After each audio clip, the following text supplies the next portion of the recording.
Liberalismo e conservadorismo em teologia.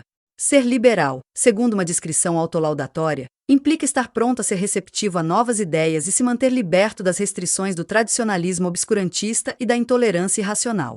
Tem sido esta, em princípio, a posição relativa ao pensamento cristão, adotada, em ocasiões diversas, nos últimos 150 anos, por a. católicos romanos franceses que favoreceram a democracia política e a reforma da Igreja, b. eclesiásticos anglicanos que aspiravam a uma certa liberalidade doutrinária, c. protestantes do mundo inteiro que sustentaram as ideias do pós-iluminismo procedentes de Schleiermacher e Ritschl em teologia, Kant e Hegel em filosofia, Strauss e Julius Wellhausen em estudos bíblicos.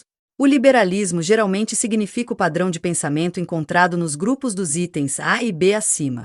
Desenvolvido por teólogos acadêmicos que eram realmente homens de seu tempo e críticos do pensamento anterior ao iluminismo, o liberalismo tem mostrado, se não todos, em sua maioria, os seguintes aspectos. O propósito de adaptar a substância da fé, seja ela concebida por qualquer meio, a pontos de vista naturalistas e antropocêntricos correntes, rejeitando os dogmas tradicionais, se necessário.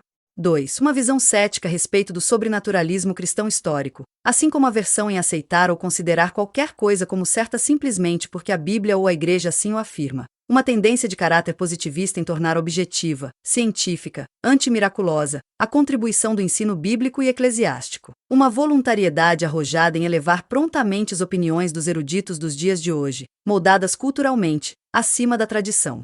3. Uma visão da Bíblia como simplesmente um registro humano, passível de todo tipo de falha, do pensamento e da experiência religiosa, em vez de a revelação divina da verdade e realidade a respeito da vida e do homem. Dúvidas, mais ou menos extensivas, quanto aos fatos históricos sobre os quais os escritores da Bíblia baseiam o advento do cristianismo. Insistência em que as igrejas deveriam ter um caráter nada dogmático, tolerar uma pluralidade e variedade de teologias e ideias e considerar como sua principal preocupação a ética pessoal e social. A crença de que a tarefa cristã principal é a de procurar a renovação da sociedade, em vez de evangelizar o indivíduo.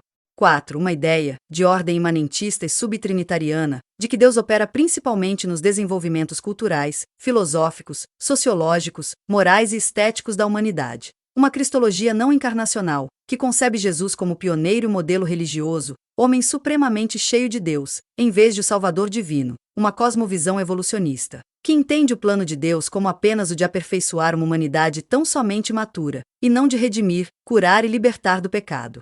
Uma humanidade degradada e caída. 5. Uma visão, excessivamente otimista, de capacidade da humanidade civilizada de perceber Deus ao refletir sobre a própria experiência e de poder formular uma verdadeira teologia natural. Uma crença de que todas as religiões repousam na mesma percepção comum de Deus, diferindo somente nos detalhes e nas ênfases, de acordo com a posição que cada uma delas ocupa numa escala evolutiva ou ascensional. Hostilidade e aversão para com qualquer afirmativa ou proclamação exclusiva da fé cristã. 6. A negação de que a queda de um casal humano primitivo trouxe culpa, impureza e impotência espiritual sobre a humanidade, em favor de uma visão do ser humano se movendo espiritualmente de forma ascendente. Negação da ideia substitutiva penal da expiação e da justiça de Cristo imputada como base da justificação, em troca de argumentações da influência moral, representativa e pioneira da morte de Cristo, ou a respeito de um Deus perdoador simplesmente porque a penitência nos torna perdoáveis. Negação da segunda vinda de Cristo, em favor da crença de que simplesmente o progresso moral universal humano poderá estabelecer o chamado reino de Deus sobre a terra. O liberalismo dominou o protestantismo europeu durante meio século, até a Primeira Guerra Mundial, que destruiu simplesmente o exagerado otimismo liberal na raça humana, passando então a liderança do pensamento para o existencialismo biblicista da genialidade neo-ortodoxa de Karl Barth. No mundo de fala inglesa, formas reconstituídas de liberalismo, quase sempre em desacordo umas com as outras, ainda detêm uma relativa influência na teologia acadêmica. O termo conservadorismo significa, de modo geral, a rejeição da perspectiva liberal como uma aberração um tanto ingênua, nem objetiva, nem científica, nem racional, sem qualquer sentido importante. Com isso, o propósito conservadorista é manter as doutrinas e disciplinas do cristianismo histórico intactas e não diluídas. Existem não poucos protestantes, evangélicos, anglo-católicos e católicos romanos conservadores.